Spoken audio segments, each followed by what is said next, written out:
ದಿಢೀರನೆ ಶರಣಾಗಿ ಮೇಳಕುಂದಿ ಸಿಐಡಿಗೂ ಅಚ್ಚರಿ ಮೂಡಿಸಿದ್ದು ಹೇಗೆ? ಕಲಬುರಗಿಗೆ ಬಂದಿದ್ದೇನೆ, ಸರೆಂಡರ್ ಆಗಿದ್ದೇನೆ ಅಂತ ಪಿಎಸ್ಐ ಡೀಲ್ ಕಿಂಗ್ ಪಿನ್ ಹೇಳಿದ್ದು ಯಾಕೆ? ಇಷ್ಟು ದಿನ ಮೇಳಕುಂದಿ ತಲೆಮರೆಸಿಕೊಂಡಿದ್ದು ಎಲ್ಲಿ? ನೋಡೋಣ ಪಿಎಸ್ಐ ಡೀಲ್ ನ್ಯೂಸ್ ಟಾಪ್ 9ನಲ್ಲಿ. ಪಿಎಸ್ಐ ಎಕ್ಸಾಮ್ ಡೀಲ್ನ ಕಿಂಗ್ ಪಿನ್ ಮಂಜುನಾಥ್ ಮೇಳಕುಂದಿ ಶರಣಾಗಿದ್ದಾನೆ. ಆಟೋದಲ್ಲಿ ಬಂದು ಕಲಬುರಗಿಯಲ್ಲಿ ಸಿಐಡಿ ಅಧಿಕಾರಿಗಳ ಮುಂದೆ ಸರೆಂಡರ್ ಆಗಿದ್ದಾನೆ. 21 ದಿನಗಳ ಕಾಲ ತಲೆಮರೆಸಿಕೊಂಡಿದ್ದ ಮಂಜುನಾಥ್ ಯಾರ ಕೈಗೂ ಸಿಗದಂತೆ ಎಸ್ಕೇಪ್ ಆಗಿದ್ದ. ಮಂಜುನಾಥ್ ಮೇಳಕುಂದಿಗಾಗಿ ನಿರಂತರವಾಗಿ 21 ದಿನಗಳ ಕಾಲ ಸಿಐಡಿ ಪೊಲೀಸರು ಹುಡುಕಾಟ ನಡೆಸಿದ್ರು.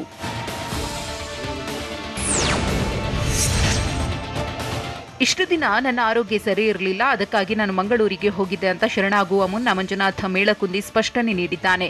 ಮಂಗಳೂರಿನಿಂದ ಬೆಳಿಗ್ಗೆ ಕಲಬುರಗಿಗೆ ಬಂದಿದ್ದೇನೆ, ಈಗ ಸಿಐಡಿ ಅಧಿಕಾರಿಗಳ ಮುಂದೆ ಶರಣಾಗ್ತಿದ್ದೇನೆ ಅಂತ ಸರೆಂಡರ್ ಆಗುವ ಮುನ್ನ ಮಂಜುನಾಥ್ ಮೇಳಕುಂದಿ ತಿಳಿಸಿದ.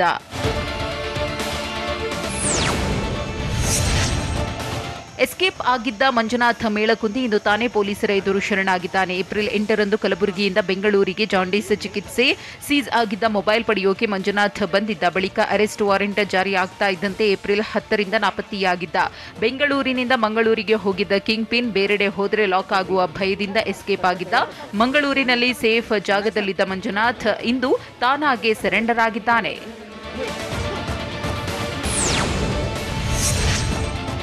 ಇಪ್ಪತ್ತೊಂದು ದಿನ ಹುಡುಕಿದ್ರೂ ಸುಳಿವೆ ಸಿಗದೆ ತಲೆಮರೆಸಿಕೊಂಡಿದ್ದ ಮಂಜುನಾಥ್ ಮೇಳಕುಂದಿ ಇಂದು ತಾನಾಗಿಯೇ ಸಿಐಡಿ ಎದುರು ಶರಣಾಗಿದ್ದಾನೆ. ವಕೀಲರ ಸಲಹೆಯ ಮೇರೆಗೆ ಮೇಳಕುಂದಿ ಸಿಐಡಿ ಎದುರು ಸರೆಂಡರ್ ಆಗಿದ್ದಾನೆ ಎನ್ನಲಾಗ್ತಿದೆ. ಮಂಗಳೂರಿನಿಂದ ಕಲಬುರಗಿಗೆ ಬಂದ ಮೇಳಕುಂದಿ ವಕೀಲರನ್ನ ಭೇಟಿಯಾಗಿದ್ದನಂತೆ. ಈ ವೇಳೆ ಎಷ್ಟು ದಿನ ಅಂತ ತಲೆಮರೆಸಿಕೊಂಡು ಓಡಾಡ್ತೀಯ, ನೀನೇ ಹೋಗಿ ಸಿಐಡಿಗೆ ಶರಣಾಗು ಎಂದಿದ್ರಂತೆ.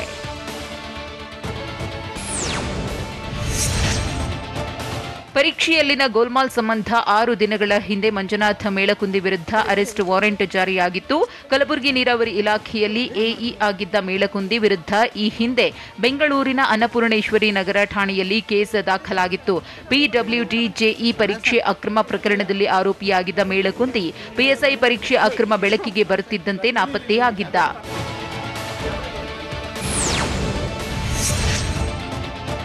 ಪಿಎಸ್ಐ ಪರೀಕ್ಷೆಯ ಅಕ್ರಮದ ಬಗ್ಗೆ ಸಿಐಡಿ ತೀವ್ರ ತನಿಖೆ ನಡೆಸ್ತಾ ಇದ್ರು. ಉಳಿದ ಕಿಂಗ್ ಪಿನ್ಗಳು ಇನ್ನೂ ಪತ್ತೆಯಾಗಿಲ್ಲ. ಪರೀಕ್ಷಾ ಅಕ್ರಮದ ಆರೋಪಿಗಳಾದ ಜ್ಞಾನಜ್ಯೋತಿ ಶಾಲೆಯ ಹೆಡ್ ಮಾಸ್ಟರ್ ಕಾಶಿನಾಥ್, ನೀರಾವರಿ ಇಲಾಖೆ ಎಇ ಮಂಜುನಾಥ್ ಮೇಳಕುಂದಿಯ ಸಹೋದರ ರವೀಂದ್ರ ನಾಪತ್ತೆಯಾಗಿದ್ರು. ಪ್ರಕರಣ ಬೆಳಕಿಗೆ ಬರ್ತಾ ಇದ್ದಂತೆ ಏಪ್ರಿಲ್ 10ರಿಂದಲೇ ಎಸ್ಕೇಪ್ ಆಗಿದ್ರು.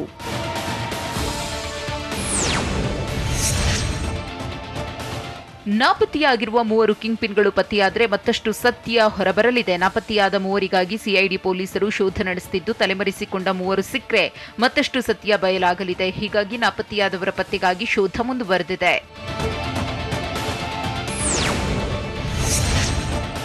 ಎರಡನೇ ದಿನವೂ ದಿವ್ಯಾ ಅಂಡ್ ಗ್ಯಾಂಗ್ಗೆ ಸಿಐಡಿ ಗ್ರಿಲ್ ಮಾಡಿದೆ. ತನಿಖೆ ತೀವ್ರಗೊಳಿಸಿರುವ ಪೊಲೀಸರು ಅಕ್ರಮದ ಇಂಚಿಂಚು ಮಾಹಿತಿ ಕಲೆ ಹಾಕ್ತಿದ್ದಾರೆ.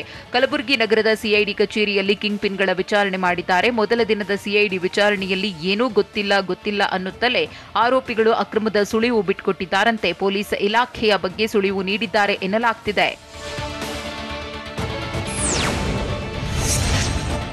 ಪಿಎಸ್ಐ ನೇಮಕಾತಿಯ ಅಕ್ರಮ ಪ್ರಕರಣದಲ್ಲಿ ಪೊಲೀಸ್ ಇಲಾಖೆಯ ಕೆಲ ಸಿಬ್ಬಂದಿಯು ಶಾಮೀಲಾಗಿರುವ ಶಂಕೆ ವ್ಯಕ್ತವಾಗಿದೆ. ಕೆಲ ಪೊಲೀಸ್ ಅಧಿಕಾರಿಗಳೇ ಅಭ್ಯರ್ಥಿಗಳನ್ನು ರುದ್ರಗೌಡ ಪಾಟೀಲ್ಗೆ ಪರಿಚಯ ಮಾಡಿಕೊಟ್ಟಿದ್ದಾರೆ ಅಂತ ಹೇಳಲಾಗ್ತಿದೆ. ಜೊತೆಗೆ ಪೊಲೀಸ್ ಸಿಬ್ಬಂದಿಯೇ ಹಣ ನೀಡಿರುವ ಬಗ್ಗೆ ಮಾಹಿತಿ ಸಿಕ್ಕಿದೆ. ಅಲ್ಲದೆ ಕಲಬುರಗಿ ಜಿಲ್ಲೆಯ ಪೊಲೀಸ್ ಸಿಬ್ಬಂದಿ ಮೂಲಕವೇ ಕಿಂಗ್ ಪಿನ್ಗೆ ಹಣ ಸಂದಾಯ ಮಾಡಿರುವ ಅನುಮಾನ ಮೂಡಿದೆ. ಪ್ರಕರಣದಲ್ಲಿ 2 ಡಿವೈಎಸ್ಪಿ, ಓರ್ವ ಸಿಪಿಐ ಹೆಸರು ಪ್ರಸ್ತಾಪವಾಗಿದ್ದು, ಪೊಲೀಸ್ ಸಿಬ್ಬಂದಿ ಕೈವಾಡದ ಬಗ್ಗೆ ಸಿಐಡಿ ಮಾಹಿತಿ ಸಂಗ್ರಹಿಸುತ್ತಿದೆ. ಕಳೆದ 4 ದಿನದಿಂದ ನಾಪತ್ತೆಯಾಗಿರೋ ಆಸಿಡ್ ರಾಕ್ಷಸನಿಗೆ ಪೊಲೀಸರ ತಲಾಶ್ ಹೇಗಿದೆ? ತಮಿಳುನಾಡು, ಆಂಧ್ರದಲ್ಲಿ ತಲೆಮರೆಸಿಕೊಂಡಿದ್ದಾನ ಆರೋಪಿ ನಾಗೇಶ್. ಆಸಿಡ್ ಎರಚಿದ ನಂತರ ಅಣ್ಣನಿಗೆ ಕರೆ ಮಾಡಿ ಆಸಿಡ್ ಕಿರಾತಕ ಹೇಳಿದ್ದೇನು? ನೋಡೋಣ ಆಸಿಡ್ ಕಿರಾತಕ ನ್ಯೂಸ್ ಟಾಪ್ 9ನಲ್ಲಿ. ಆಸಿಡ್ ಕಿರಾತಕ ನಾಗೇಶ್ ಬಂಧನಕ್ಕೆ ಪೊಲೀಸರು ಮೆಗಾ ಪ್ಲಾನ್ ಮಾಡಿದ್ದಾರೆ. ನಾಗೇಶ್ ಹೆಜ್ಜೆ ಗುರುತು ಹಿಡಿದು ಹೊರಟಿರೋ ಪೊಲೀಸರು 2 ರಾಜ್ಯಗಳಲ್ಲಿ ಒಂದೊಂದು ತಂಡದಂತೆ ತಲಾಶ್ ಮಾಡುತ್ತಿದ್ದಾರೆ. ಆರೋಪಿ ಪತ್ತೆಗೆ ಕರಪತ್ರ ಹಂಚಲು ಪೊಲೀಸರು ಸಿದ್ಧತೆ ನಡೆಸಿದ್ದಾರೆ. ತಮಿಳುನಾಡು, ಆಂಧ್ರದಲ್ಲಿ ಆರೋಪಿ ಅಡಗಿರುವ ಶಂಕೆಯಿದ್ದು 2 ರಾಜ್ಯಗಳಲ್ಲಿ ಕರಪತ್ರ ಹಂಚಲು ಪೊಲೀಸರು ತಯಾರಿ ನಡೆಸಿದ್ದಾರೆ. ಆರೋಪಿ ಭಾವಚಿತ್ರವಿರುವ ಕರಪತ್ರ ಹಂಚಿ ಆರೋಪಿಯ ಸುಳಿವು ಸಿಕ್ಕರೆ ಮಾಹಿತಿ ನೀಡುವಂತೆ ಮನವಿ ಮಾಡಲಿದ್ದಾರೆ. ಆಸ್ಪತ್ರೆಯಲ್ಲಿ ಆಸಿಡ್ ಸಂತ್ರಸ್ತೆ ನರಳಾಡ್ತಿದ್ದು ಯುವತಿ ಗಾಯ ವಾಸಿ ಮಾಡಲು ವೈದ್ಯರು ಪ್ರಯತ್ನಿಸುತ್ತಿದ್ದಾರೆ. ಯುವತಿಗೆ ಸ್ಕಿನ್ ಜೋಡಣೆಗೆ ವೈದ್ಯರು ತಯಾರಿ ನಡೆಸುತ್ತಿದ್ದು, ನಾಳೆಯಿಂದ ಯುವತಿಗೆ ಚರ್ಮ ಜೋಡಣೆ ಚಿಕಿತ್ಸೆ ಆರಂಭಿಸಲಿದ್ದಾರೆ. ವಿಕ್ಟೋರಿಯಾ ಆಸ್ಪತ್ರೆ ಸ್ಕಿನ್ ಬ್ಯಾಂಕ್ನಿಂದ ಸೇಂಟ್ ಜಾನ್ಸ್ ಆಸ್ಪತ್ರೆಗೆ ಸ್ಕಿನ್ ತಲುಪಿಸಿದ್ದು, ಚರ್ಮ ಜೋಡಣೆ ಬಳಿಕ 2-3 ವಾರಗಳಲ್ಲಿ ಮೊದಲಿನಂತೆಯೇ ಚರ್ಮದ ಬೆಳವಣಿಗೆ ಆಗಲಿದೆ. ಚರ್ಮ ಜೋಡಣೆ ಬಳಿಕ ನೋವು ಕಡಿಮೆಯಾಗುತ್ತೆ.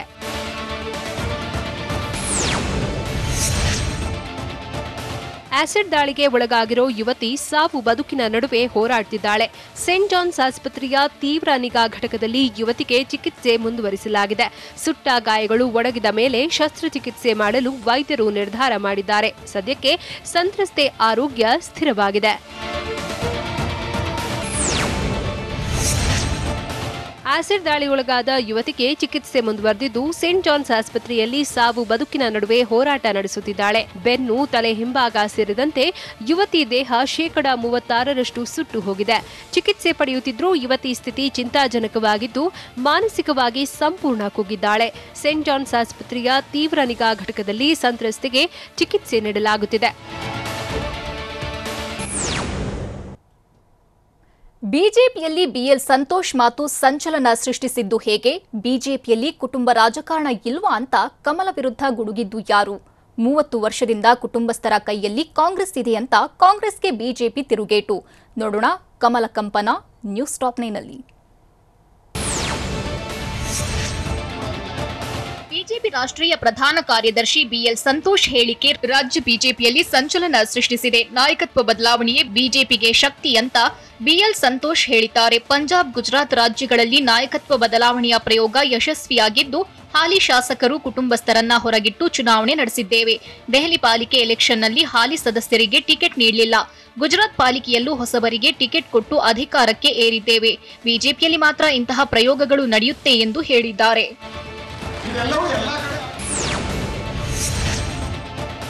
ಕುಟುಂಬ ರಾಜಕಾರಣದ ಬಗ್ಗೆ ಮಾತನಾಡಿದ ಬಿಜೆಪಿ ನಾಯಕ ಬಿಎಲ್ ಸಂತೋಷ್ಗೆ ಸಿದ್ದರಾಮಯ್ಯ ತಿರುಗೇಟು ಕೊಟ್ಟಿದ್ದಾರೆ. ಯಡಿಯೂರಪ್ಪನ ಮಕ್ಕಳು ಯಾರು? ಬಿಜೆಪಿಯಲ್ಲಿ ಕುಟುಂಬ ರಾಜಕಾರಣ ಇಲ್ವಾ? ಬಿಜೆಪಿಗೆ ಬೇರೆಯವರನ್ನ ಟೀಕಿಸಲು ಯಾವ ನೈತಿಕತೆ ಇದೆ ಅಂತ ಮೈಸೂರಿನಲ್ಲಿ ವಿಪಕ್ಷ ನಾಯಕ ಸಿದ್ದರಾಮಯ್ಯ ಪ್ರಶ್ನಿಸಿದ್ದಾರೆ.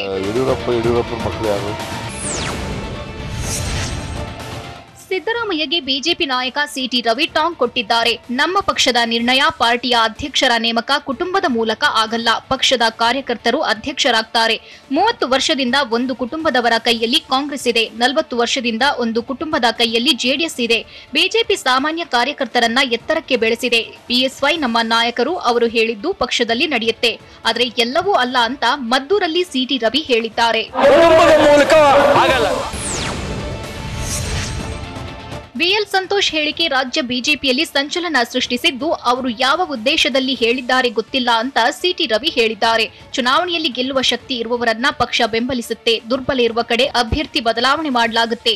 ಇದು ಹಿಂದಿನಿಂದಲೂ ನಡೆದು ಬಂದಿರುವ ಪದ್ಧತಿ. ಇದಕ್ಕೆ ವಿಶೇಷ ಅರ್ಥ ಕಲ್ಪಿಸುವ ಅಗತ್ಯ ಇಲ್ಲವೆಂದು ಮದ್ದೂರಿನಲ್ಲಿ ಸಿಟಿ ರವಿ ಹೇಳಿದ್ದಾರೆ.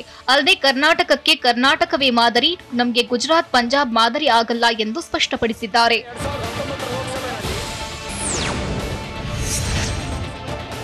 ಬಿಜೆಪಿ ಯಾವಾಗಲೂ ಹೊಸ ಪ್ರಯೋಗ ಮಾಡ್ತಿರುತ್ತೆ. ನಮ್ಮ ಪಕ್ಷ ನಿಂತ ನೀರಲ್ಲ ಎಂದು ಸಿಟಿ ರವಿ ಹೇಳಿದ್ದಾರೆ. ರಾಮನಗರದಲ್ಲಿ ಮಾತನಾಡಿದವರು, ಹಳಬರು ಎಲ್ಲಿ ಗೆಲ್ಲಲು ಸಾಧ್ಯವಿದೆ ಅಲ್ಲಿ ಮುಂದುವರಿಸುತ್ತೇವೆ. ಹೊಸಬರಿಗೂ ಅವಕಾಶ ಕೊಡ್ತೇವೆ. ಅಲ್ಲದೆ ಬಿಎಲ್ ಸಂತೋಷ್ ಅವರು ನಿರ್ದಿಷ್ಟ ಕ್ಷೇತ್ರವನ್ನ ಇಟ್ಕೊಂಡು ಹೇಳಿಕೆ ನೀಡಿಲ್ಲ. ಆಂತರಿಕ ಸರ್ವೆ ಮಾಡಿ ವರದಿ ಪಡೆದು ಪಾರ್ಲಿಮೆಂಟರಿ ಬೋರ್ಡ್ ಅಂತಿಮ ನಿರ್ಧಾರ ತೆಗೆದುಕೊಳ್ಳುತ್ತೆ. ಪಕ್ಷದಲ್ಲಿ ಹಳಬರು ಇರ್ತಾರೆ, ಹೊಸಬರು ಬರ್ತಾರೆ ಎಂದು ಸಿಟಿ ರವಿ ತಿಳಿಸಿದ್ದಾರೆ.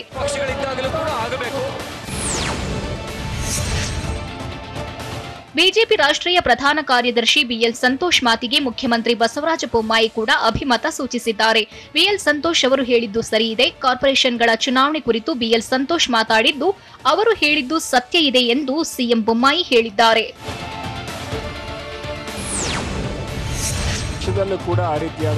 ವಂಶ ರಾಜಕಾರಣ ಬಿಜೆಪಿಯಲ್ಲಿ ಇಲ್ವೇ ಅಂತ ಬಿಎಲ್ ಸಂತೋಷ್ಗೆ ಆರ್ ಧ್ರುವನಾರಾಯಣ್ ತಿರುಗೇಟು ನೀಡಿದ್ದಾರೆ. ಹೇಳಿಕೆ ನೀಡುವ ಮೊದಲು ಬಿಜೆಪಿಯಲ್ಲಿನ ವಂಶ ರಾಜಕಾರಣದ ಬಗ್ಗೆ ತಿಳಿದುಕೊಳ್ಳಬೇಕಿತ್ತು. ಬಿಎಸ್ವೈ ಅವರ 2 ಪುತ್ರರು ರಾಜಕಾರಣದಲ್ಲಿದ್ದಾರೆ. ತಮ್ಮ ಪಕ್ಷದಲ್ಲೇ ವಂಶ ಆಡಳಿತಕ್ಕೆ ಅವಕಾಶ ನೀಡಿರುವಾಗ ಕಾಂಗ್ರೆಸ್ ಬಗ್ಗೆ ಮಾತನಾಡುವ ಯಾವ ನೈತಿಕತೆ ಅವರಿಗಿದೆ ಎಂದು ಚಾಮರಾಜನಗರದಲ್ಲಿ ಧ್ರುವನಾರಾಯಣ್ ಪ್ರಶ್ನೆ ಮಾಡಿದ್ದಾರೆ. ಎಲೆಕ್ಷನ್ನಲ್ಲಿ ಹೊಸಬರಿಗೆ ಅವಕಾಶ ನೀಡ್ತೇವೆ ಎಂದಿದ್ದ ಬಿಎಲ್ ಸಂತೋಷ್ ಮಾತಿಗೆ ಸಚಿವ ಉಮೇಶ್ ಕತ್ತಿ ಪ್ರತಿಕ್ರಿಯಿಸಿದ್ದಾರೆ. ಬಿಎಲ್ ಸಂತೋಷ್ ಅವರು ಯಾಕೆ ಹೀಗೆ ಹೇಳಿದ್ದಾರೋ ಗೊತ್ತಿಲ್ಲ. ಸಿಎಂ ಬೊಮ್ಮಾಯಿ ಅವರದ್ದು ಒಳ್ಳೆ ನೇತೃತ್ವ ಇದೆ. ಬೊಮ್ಮಾಯಿ ಸರ್ಕಾರದಲ್ಲೇ ನಾವು ಸಚಿವರಾಗಿ ಕೆಲಸ ಮಾಡ್ತಿದ್ದೇವೆ. ಚುನಾವಣೆ ಕೂಡ ನಾವು ಸಿಎಂ ಬೊಮ್ಮಾಯಿ ನೇತೃತ್ವದಲ್ಲೇ ಎದುರಿಸ್ತೇವೆ ಅಂತ ಬೆಳಗಾವಿ ಜಿಲ್ಲೆ ಅಥಣಿಯಲ್ಲಿ ಸಚಿವ ಉಮೇಶ್ ಕತ್ತಿ ಹೇಳಿದ್ದಾರೆ.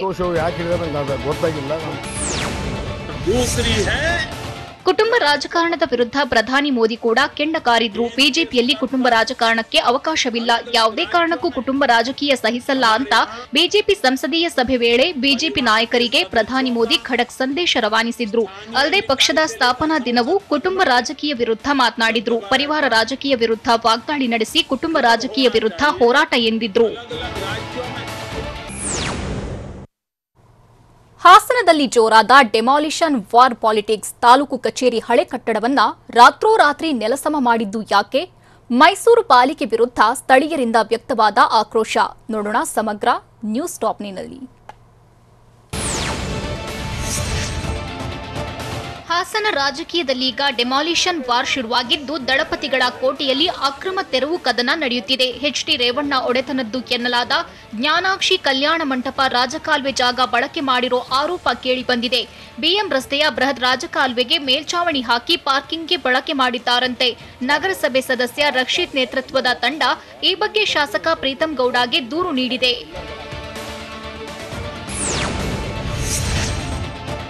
ನಾಳೆಯೇ ಜಿಲ್ಲಾಧಿಕಾರಿಗೆ ಅತಿಕ್ರಮಣದ ಬಗ್ಗೆ ದೂರು ನೀಡಿ ಅಂತ ಗ್ರಾಮಸ್ಥರಿಗೆ ಬಿಜೆಪಿ ಶಾಸಕ ಪ್ರೀತಂ ಗೌಡ ಸಲಹೆ ನೀಡಿದ್ದಾರೆ. ರಾಜಕಾಲುವೆಗೆ ತಗಡಿನ ಶೀಟ್ನಿಂದ ಮುಚ್ಚಿ ವಾಹನಗಳ ಪಾರ್ಕಿಂಗ್ಗೆ ಜಾಗ ಬಳಸಿಕೊಳ್ಳಲಾಗಿದೆ.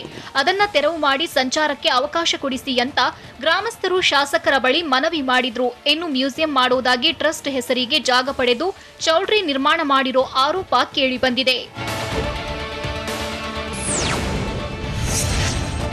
ಟ್ರಕ್ ಟರ್ಮಿನಲ್ ನಿರ್ಮಾಣ ವಿವಾದದ ನಡುವೆ ಹಾಸನದಲ್ಲಿ ರಾತ್ರೋರಾತ್ರಿ ತಾಲೂಕು ಕಚೇರಿ ಹಳೆ ಕಟ್ಟಡ ನೆಲಸಮ ಮಾಡಲಾಗಿದೆ. ಮಾಜಿ ಸಚಿವ ಎಚ್ಡಿ ರೇವಣ್ಣ ಮಾತಿಗೆ ಸೊಪ್ಪು ಹಾಕದೆ ರಾತ್ರೋರಾತ್ರಿ ಕಟ್ಟಡ ಕೆಡವಿದ್ದಾರೆ. ಬೆಳಗ್ಗೆ ಕಟ್ಟಡ ತೆರವಿಗೆ ಮುಂದಾಗಿದ್ರೆ ವಿರೋಧ ವ್ಯಕ್ತವಾಗುವ ಸಾಧ್ಯತೆ ಇದ್ದಿದ್ರಿಂದ 2 ಹಿಟಾಚಿ ಮೂಲಕ ರಾತ್ರಿಯೇ ತಾಲೂಕು ಕಚೇರಿಯ ಕಿಟಕಿ ಬಾಗಿಲು ಸಮೇತ ಕಟ್ಟಡ ತೆರವುಗೊಳಿಸಿದ್ದಾರೆ.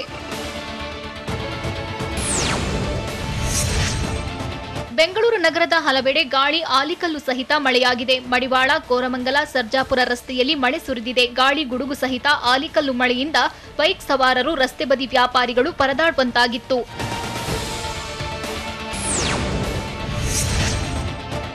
ಸಾಂಸ್ಕೃತಿಕ ನಗರಿ ಮೈಸೂರಿನಲ್ಲಿ ಗುಡುಗು ಸಿಡಿಲು ಸಹಿತ ಸುರಿದ ಮಳೆಗೆ ಜನರು ತತ್ತರಿಸಿದ್ದಾರೆ. ಮೈಸೂರಿನ ಗಾಯತ್ರಿ ಥಿಯೇಟರ್ ಬಳಿ ಬೃಹತ್ ಮರ ನೆಲಕ್ಕೆ ಉರುಳಿ ಕಾರು ವಿದ್ಯುತ್ ಕಂಬಕ್ಕೆ ಹಾನಿಯಾಗಿತ್ತು. 150 ವರ್ಷ ಹಳೆಯ ಬೃಹತ್ ಮರ ಬೇರು ಸಮೇತ ಬಿದ್ದಿದ್ದು, ಮರ ಬೀಳಲು ಪಾಲಿಕೆ ಅಧಿಕಾರಿಗಳೇ ಕಾರಣ ಅಂತ ಸ್ಥಳೀಯರು ಆರೋಪಿಸಿದ್ದಾರೆ. ಚರಂಡಿ ಕಾಮಗಾರಿ ವೇಳೆ ಮರದ ಬೇರುಗಳಿಗೆ ಹಾನಿ ಮಾಡಿದ್ರಿಂದಲೇ ಮರ ಬಿದ್ದಿದ್ದು, ಅಧಿಕಾರಿಗಳನ್ನ ಅಮಾನತು ಮಾಡುವಂತೆ ಒತ್ತಾಯಿಸಿದ್ದಾರೆ.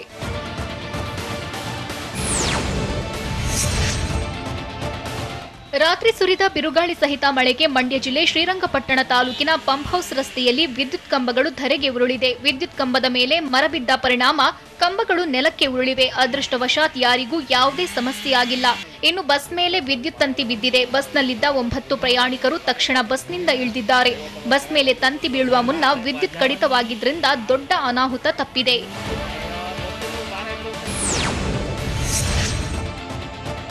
ತುಮಕೂರು ಜಿಲ್ಲೆಯ ಹಲವೆಡೆ ತಡರಾತ್ರಿ ಧಾರಾಕಾರ ಮಳೆ ಸುರಿದಿದ್ದು, ಹಲವು ಅವಾಂತರ ಸೃಷ್ಟಿಯಾಗಿದೆ. ಕೊರಟಗೆರೆ ತಾಲೂಕಿನಲ್ಲಿ ಗಾಳಿ ಮಳೆಗೆ ಮರಗಳು ಧರೆಗೆ ಉರುಳಿವೆ. ಗೊಡ್ರಹಳ್ಳಿ ಸೇರಿದಂತೆ ಹಲವು ಗ್ರಾಮಗಳಲ್ಲಿ 15ಕ್ಕೂ ಹೆಚ್ಚು ಮರಗಳು ಬಿದ್ದಿದ್ದು, ಮನೆಗಳಿಗೆ ಹಾನಿಯಾಗಿದೆ. ಗಾಳಿಯ ರಭಸಕ್ಕೆ ಹಲವು ಮನೆಗಳ ಮೇಲ್ಛಾವಣಿ ಹಾರಿ ಹೋಗಿದೆ. ಕೊರಟಗೆರೆ, ಮಧುಗಿರಿ ಸೇರಿದಂತೆ ಹಲವೆಡೆ ಗಾಳಿ ಸಹಿತ ಮಳೆ ಸುರಿದಿದೆ. ಕನ್ನಡದಲ್ಲಿ ನಾಮಫಲಕ ಹಾಕದ ಖಾಸಗಿ ಕಾಲೇಜ್ಗೆ 10,000 ರೂಪಾಯಿ ದಂಡ ವಿಧಿಸಲಾಗಿದೆ. ಹುಬ್ಬಳ್ಳಿಯ ವಿದ್ಯಾನಗರದ ಇಂಪಲ್ಸ್ ಕಾಲೇಜಿನಲ್ಲಿ ಕನ್ನಡದಲ್ಲಿ ನಾಮಫಲಕ ಹಾಕದೆ ನಿರ್ಲಕ್ಷ್ಯ ತೋರಲಾಗಿತ್ತು. ಹೀಗಾಗಿ ಹುಬ್ಬಳ್ಳಿ ಧಾರವಾಡ ಪಾಲಿಕೆ ದಂಡ ವಿಧಿಸಿ ನೋಟಿಸ್ ಜಾರಿ ಮಾಡಿದೆ. ಗಡಿ ಪ್ರದೇಶಗಳ ವಿಚಾರವಾಗಿ ಮಹಾರಾಷ್ಟ್ರ ಉದ್ದಟತನ ಮುಂದುವರೆಸಿದೆ. ಮರಾಠಿ ಮಾತಾಡೋ ಪ್ರದೇಶ ಮಹಾರಾಷ್ಟ್ರಕ್ಕೆ ಸೇರಿಸಬೇಕು ಅಂತ ಮಹಾರಾಷ್ಟ್ರ ಡಿಸಿಎಂ ಅಜಿತ್ ಪವಾರ್ ಉದ್ದಟತನದ ಹೇಳಿಕೆ ನೀಡಿದ್ದಾರೆ. ಮರಾಠಿ ಮಾತಾಡೋ ಬೆಳಗಾವಿ, ನಿಪ್ಪಾಣಿ, ಕಾರವಾರ ಮಹಾರಾಷ್ಟ್ರದ ಭಾಗ ಆಗದೇ ಇರೋದಕ್ಕೆ ವಿಷಾದ ಇದೆ. ಇದಕ್ಕಾಗಿ ನಡೆಯುತ್ತಿರುವ ಹೋರಾಟಕ್ಕೆ ಬೆಂಬಲ ನೀಡೋದಾಗಿ ಭರವಸೆ ನೀಡಿದ್ದಾರೆ. ಪುಣೆಯಲ್ಲಿ ಮಹಾರಾಷ್ಟ್ರದ 62ನೇ ಸಂಸ್ಥಾಪನಾ ದಿನದ ಧ್ವಜಾರೋಹಣ ಬಳಿಕ ಅಜಿತ್ ಪವಾರ್ ಗಡಿ ವಿಚಾರವನ್ನ ಕೆದಕಿದ್ದಾರೆ. ಯಾರಿಗೆ ಸಾಮಾಜಿಕ ನ್ಯಾಯ ಕೊಟ್ಟಿದ್ದೀರಿ ಅಂತ ಸಿದ್ದು ವಿರುದ್ಧ ಸಿಎಂ ಬೊಮ್ಮಾಯಿ ಕೆಂಡ. ಪ್ರಧಾನಿ ಮೋದಿ ವಿರುದ್ಧ ಮಲ್ಲಿಕಾರ್ಜುನ ಖರ್ಗೆ ಕಿಡಿ. ಒಮಿಕ್ರಾನ್ ರೂಪಾಂತರಿ ವೈರಸ್ನ ಉಪತಳಿಯಿಂದಲೇ ಸೋಂಕು ಹೆಚ್ಚುತ್ತ. ನೋಡೋಣ ಬೆಂಗಳೂರು ನ್ಯೂಸ್ ಟಾಪ್ 9ನಲ್ಲಿ. ಸಾಮಾಜಿಕ ನ್ಯಾಯ ಬರೀ ಭಾಷಣದ ವಸ್ತುವಾಗಿದೆ. ಯಾರಿಗೆ ಸಾಮಾಜಿಕ ನ್ಯಾಯ ಕೊಟ್ಟಿದ್ದೀರಿ ಅಂತ ವಿಪಕ್ಷ ನಾಯಕ ಸಿದ್ದರಾಮಯ್ಯ ವಿರುದ್ಧ ಸಿಎಂ ಬೊಮ್ಮಾಯಿ ಕಿಡಿಕಾರಿದ್ದಾರೆ. ಸಾಮಾಜಿಕ ವ್ಯವಸ್ಥೆಯಲ್ಲಿ ಆಮೂಲಾಗ್ರ ಬದಲಾವಣೆ ಆಗಬೇಕು. ಎಲ್ಲ ವರ್ಗದ ಅಭಿವೃದ್ಧಿ ಮಾಡುವ ನಮ್ಮ ಕೆಲಸಕ್ಕೆ ನಿಮ್ಮ ಆಶೀರ್ವಾದ ಇರಲಿ. ಮೂಲ ನ್ಯಾಯದ ಶಕ್ತಿ ಕೊಡಬೇಕು. ಅದನ್ನ ನಾನು ಕೊಟ್ಟಿದ್ದೇನೆ ಅಂತ ಸಿದ್ದುಗೆ ಸಿಎಂ ಟಾಂಗ್ ಕೊಟ್ಟಿದ್ದಾರೆ.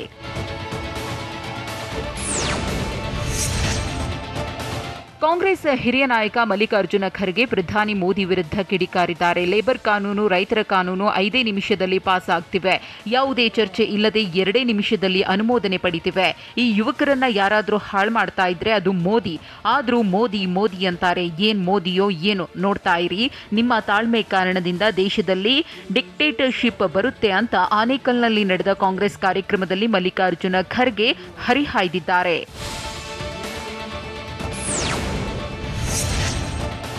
ಮುಂದುವರೆದು ಮಾತನಾಡಿದ ಮಲ್ಲಿಕಾರ್ಜುನ ಖರ್ಗೆ, 90 ಕೋಟಿ ಜನರಲ್ಲಿ 45 ಕೋಟಿ ಜನರಿಗೆ ಕೆಲಸ ಇಲ್ಲ. ಇದು ಮೋದಿಯ ಕೊಡುಗೆ. ಫಾರ್ಮಲ್ ಸೆಕ್ಟರ್ನಲ್ಲಿಯೇ 10 ಲಕ್ಷ ನೌಕರಿ ಹೋಗಿದೆ. ಜನ ಬದುಕ್ತಾ ಇರೋದು ಸೋನಿಯಾ ಗಾಂಧಿಯವರ ಆಕ್ಟ್ನಿಂದ. ಕಾಂಗ್ರೆಸ್ ತಂದ ಫುಡ್ ಆಕ್ಟ್ನಿಂದಾಗಿ ಬಡವರು ಊಟ ಮಾಡ್ತಿದ್ದಾರೆ. ಆದ್ರೂ ಇನ್ನು ಮೋದಿ ಮಂತ್ರ ಆಡ್ತಿದ್ದಾರೆ. ಮಾತಾಡಿದ್ರೆ ಹಿಂದೂ ಮುಸ್ಲಿಂ ಅಂತಾರೆ. ಈ ಸೋಷಿಯಲ್ ಮೀಡಿಯಾನ ಅವರು ಉಪಯೋಗಿಸೋದು ಬೈಯೋದಕ್ಕೆ ಮಾತ್ರ. ಗಾಂಧಿನ ಬೈಯೋದು, ನಮಗೆ ಬೈಯೋದು, ಇದೇ ಅವರ ಕೆಲಸ ಅಂತ ಮಲ್ಲಿಕಾರ್ಜುನ ಖರ್ಗೆ ಕಿಡಿಕಾರಿದ್ದಾರೆ. ಕಾರ್ಮಿಕ, ಕೃಷಿಕ, ಸೈನಿಕ, ಶಿಕ್ಷಕ ಇವರನ್ನ ಬಿಟ್ಟು ಬಾಳೋಕೆ ಸಾಧ್ಯವಿಲ್ಲ ಅಂತ ಕೆಪಿಸಿಸಿ ಅಧ್ಯಕ್ಷ ಡಿಕೆ ಶಿವಕುಮಾರ್ ಹೇಳಿದ್ದಾರೆ. ಕೋವಿಡ್ ವೇಳೆ ಕಾರ್ಮಿಕರನ್ನ ವಲಸಿಗರು ಅಂತ ಕರೆದ್ರು. ಆದ್ರೆ ಅವರು ಯಾರು ಕಾರ್ಮಿಕರಲ್ಲ, ಅವರೆಲ್ಲ ನೇಷನ್ ಬಿಲ್ಡರ್ಸ್. ಆಗ ಅವರಿಗೆ ತಮ್ಮ ಊರಿಗೆ ವಾಪಸ್ ಹೋಗಲು ದುಡ್ಡಿರಲಿಲ್ಲ. ಆಗ ನಾನು 1 ಕೋಟಿ ರೂಪಾಯಿ ಚೆಕ್ ಕೊಟ್ಟಿದ್ದೇನೆ ಅಂತ ಆನೇಕಲ್ನಲ್ಲಿ ನಡೆದ ಕಾಂಗ್ರೆಸ್ ಕಾರ್ಯಕ್ರಮದಲ್ಲಿ ಡಿಕೆಶಿ ಹೇಳಿದ್ದಾರೆ.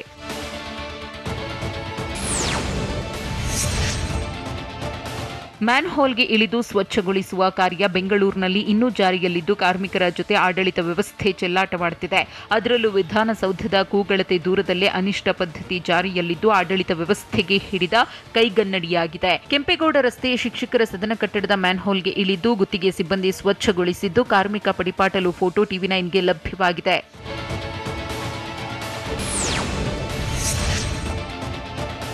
ಗುತ್ತಿಗೆ ಸಿಬ್ಬಂದಿ ಮ್ಯಾನ್ಹೋಲ್ಗೆ ಇಳಿದು ಸ್ವಚ್ಛತಾ ಕಾರ್ಯ ಕೈಗೊಂಡ ವಿಚಾರಕ್ಕೆ ಸಂಬಂಧಪಟ್ಟಂತೆ ಸಚಿವ ನಾಗೇಶ್ ರಿಯಾಕ್ಟ್ ಮಾಡಿದ್ದಾರೆ. ಸಿಬ್ಬಂದಿಯಿಂದ ಮ್ಯಾನ್ಹೋಲ್ ಸ್ವಚ್ಛಗೊಳಿಸುವುದು ತಪ್ಪು. ಈಗಷ್ಟೇ ಮಾಹಿತಿ ಗೊತ್ತಾಗಿದ್ದು ಅಧಿಕಾರಿಗಳಿಂದ ಪೂರ್ಣ ಮಾಹಿತಿ ಪಡೆದು ಕ್ರಮ ಕೈಗೊಳ್ತೇನೆ. ಸ್ವಚ್ಛ ಮಾಡುವ ವಾಹನ ಸರಿ ಇರಲಿಲ್ವಾ ಅಥವಾ ಬೇರೆ ಸಮಸ್ಯೆನ ಅನ್ನೋ ಬಗ್ಗೆ ಮಾಹಿತಿ ತರಿಸ್ಕೊಳ್ತೀನಿ. ಬಳಿಕ ನೋಟಿಸ್ ನೀಡುವ ಬಗ್ಗೆ ನಿರ್ಧರಿಸಲಾಗುತ್ತೆ ಅಂತ ಸಚಿವ ಬಿಸಿ ನಾಗೇಶ್ ಹೇಳಿದ್ದಾರೆ.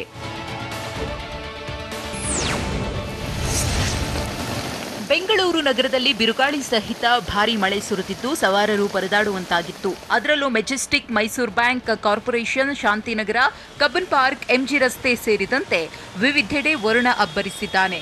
ಆಲಿಕಲ್ಲು ಮಳೆ, ಭಾರೀ ಗಾಳಿಗೆ ಸಿಲಿಕಾನ್ ಸಿಟಿಯ ಹಲವೆಡೆ ಟ್ರಾಫಿಕ್ ಜಾಮ್ ಉಂಟಾಗಿ ಸವಾರರು, ವಾಹನ ಚಾಲಕರು ಪರದಾಡಿದ್ರು.